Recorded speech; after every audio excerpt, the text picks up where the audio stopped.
신명기 18장.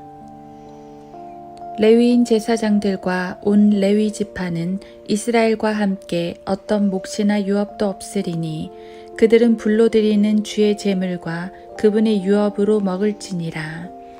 그러므로 그들은 그들의 형제들 가운데서 유업이 없으리니 주께서 그들의 유업이 되신다고 그분께서 그들에게 말씀하신 대로니라. 이것이 백성들로부터 받는 제사장의 몫이 되리니 소든지 양이든지 그들이 제물로 바치는 것으로 백성들은 제사장에게 앞다리와 두 볼과 위를 줄지니라. 내 곡식과 내 포도주와 기름의 첫 열매와 내 양털의 처음 깎은 것도 너는 그에게 줄지니라. 이는 주 너희 하나님께서 내 모든 지파 중에서 그를 선정하시어 그와 그의 아들들이 영원히 주의 이름으로 서서 섬기게 하셨음이라. 만일 어떤 레위인이 자기가 기거하는 온 이스라엘 중 너희 어떤 성문들로부터라도 떠나서 주께서 선정하실 곳에 자기 마음의 모든 소원을 가지고 오면 그는 주 앞에 서 있는 그의 모든 레위인 형제들이 하듯이 주 그의 하나님의 이름으로 섬길지니 그들은 그의 상속 재산을 팔아서 나오는 것 외에도 먹는 것은 같은 몫을 가질 것이니라. 내가 주 너희 하나님께서 내게 주시는 땅으로 들어가거든 너는 그들 민족들의 가증함을 따라 행하는 것을 배우지 말 것이요 자기 아들이나 자기 딸을 불 가운데로 지나가게 하는 자나 점치는 자나 때를 살피는 자나 마법사나 무당이나 마술사나 부리는 영들에게 묻는 자나 마법사나 강신술사를 너희 가운데서 보이지 않게 할지니라. 이는 이러한 일들을 행하는 모든 자들이 주께 가증함이 됨이니 이러한 가증한 것들 때문에 주 너희 하나님께서 내 앞에서부터 그들을 쫓아내시느니라. 너는 주 너희 하나님 앞에 온전하라. 내가 차지할 이 민족들은 때를 살피는 자들이나 점치는 자들에게 경청하였지만 너로 말하면 주 너희 하나님께서 그렇게 행하는 것을 내게 허락지 아니하셨느니라. 주 너희 하나님께서 내 가운데로부터 내 형제들 가운데서 나와 같은 한 선지자를 내게 일으키시리니 너희는 그에게 경청할지니라. 내가 집회의 날에 호렙에서 주 너희 하나님께 바랐던 모든 것에 따라 말하기를 나로 하여금 주 나의 하나님의 음성을 다시 듣지 않게 하시고 나로 더 이상 이 큰 불을 보지 않게 하소서. 그래야 내가 죽지 않겠나이다 하였더니 주께서 내게 말씀하시기를 그들이 말한 것은 잘한 것이라. 내가 그들의 형제들 가운데서 너와 같은 한 선지자를 그들에게 일으켜서 내 말들을 그의 입에 두리라. 그리하면 그는 내가 그에게 명령할 모든 것을 그들에게 말하리라. 그가 내 이름으로 말할 내 말들에 경청하지 않는 자는 누구라도 내가 그에게 그것을 요구하리라. 그러나 그 선지자가 내가 그에게 말하라고 명령하지 아니한 것을 내 이름으로 감히 말하거나 다른 신들의 이름으로 말한다면 그 선지자는 반드시 죽일지니라 하셨느니라. 그런데 혹시 내가 내 마음에 말하기를 그 말을 주께서 말씀하신 것인지 우리가 어떻게 알리요 하리라. 어떤 선지자가 주의 이름으로 말하는데 그런 일이 일어나지도 않고 성취되지도 않았으면 그것은 주께서 말씀하신 것이 아니라 그 선지자가 주제넘게 말한 것이니 너는 그를 무서워 말지니라.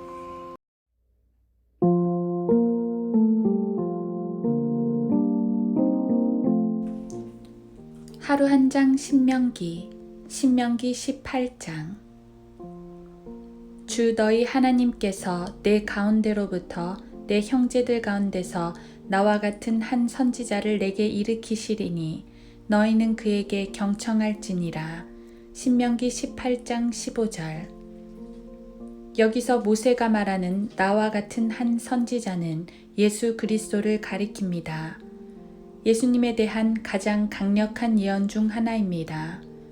예수님께선 선지자, 제사장, 왕, 모든 직분을 받으셨는데 그중 초림 때 행하신 많은 일들이 선지자로서의 사역입니다. 예수님은 구약 선지자들처럼 하나님의 말씀을 선포했고 이적들을 행하였으며 고난을 당하셨습니다. 그분은 모세처럼 그분의 백성을 인도하셨습니다. 물론 모세보다 훨씬 위대하신 선지자십니다. 모세는 유월절 어린 양의 피로써 백성을 구출받도록 안내했지만 예수 그리스도는 친히 어린 양이 되시어 그분 자신의 피로 모든 죄인들을 구원하셨습니다. 이 구절에서 강조되는 것은 너희는 그에게 경청할지니라 입니다. 아무리 예수님이 표적들을 보이시며 말씀을 전파하시면 뭐 합니까? 믿지 않으면 소용이 없지요. 그분은 온 이스라엘을 두루 다니시며 진리의 말씀을 전하셨습니다. 은혜의 말씀을 주시고 위로의 말씀을 주시고 때로는 책망의 말씀들도 주시면서 백성들을 구원의 길로 인도하셨습니다. 그분의 말씀들을 모두 합하면 한마디로 나를 믿으라는 것입니다. 그래서 주 예수 그리스도를 믿으면 구원을 받고 믿지 않으면 멸망을 당합니다. 그분께 경청하는 자들은 살고 그렇지 않은 자들은 죽습니다. 그래서 세리와 창녀를 비롯한 숱한 죄인들이 그분을 믿고 구원을 받았습니다. 우리도 멸망에 마땅한 죄인이나 그분의 말씀을 듣고 믿어서 구원을 받았습니다. 지금도 그분의 말씀을 통해 곳곳에서 구원의 역사가 이루어집니다. 거절하는 죄인들만 멸망하게 되지요. 이 선지자의 말씀을 거절하는 자는 다른 선지자들의 말을 경청하게 됩니다. 수많은 사람들이 예수 그리스도의 말씀을 거절하고 거짓 선지자들의 말에 경청을 합니다. 그들은 때를 살피고 점치는 자들입니다. 14절 다른 신들의 이름으로 말하는 자들입니다. 20절 그들은 하나님의 말씀과 반대되는 듣기 좋은 말들로 사람들을 현혹시키고 때로는 신비로운 일들을 행하기도 합니다. 그런 자들은 온갖 성공과 번영을 약속하나 결국은 멸망으로 이끕니다. 이방인들은 옛날부터 개인사나 국가 대소사를 그런 무당들에게 의지했습니다. 오늘날도 그렇게 점집이 많은 걸 보니 이방인들은 예나 지금이나 똑같습니다. 교회들 내에도 신비주의 마귀의 영들이 있어서 하나님의 말씀 외의 다른 음성들로 계시를 들으려 합니다. 그러나 우리가 들어야 할 유일한 말씀은 바로 성경입니다. 고대 이스라엘 및 이방인 사회에는 이와 같이 점치는 자나 무당들이 많았습니다. 그들은 참된 선지자들의 말을 교란시켜서 무엇이 옳은 말인지 구분하지 못하게 했습니다. 그래서 예수님께서는 양들은 목자의 음성을 안다고 하셨습니다. 따라서 양들은 다른 이들이 아닌 예수 그리스도의 말씀을 들어야 합니다. 예수님의 말씀은 생명을 가져다 줍니다. 예수님의 말씀은 진리를 깨닫게 합니다. 예수님의 말씀은 위로를 주며 힘을 줍니다. 그분의 말씀은 빛이 되시어 이 어두운 세상을 능히 걷게 하시고 또 저 하늘에 대한 소망을 줍니다. 다른 이들의 말로는 얻을 수 없습니다. 이 세상 어떤 이들의 말로도 영생과 위로와 소망을 얻을 수 없습니다. 오직 예수 그리스도의 말씀뿐입니다. 그래서 우리는 오늘도 그분의 말씀에 경청합니다.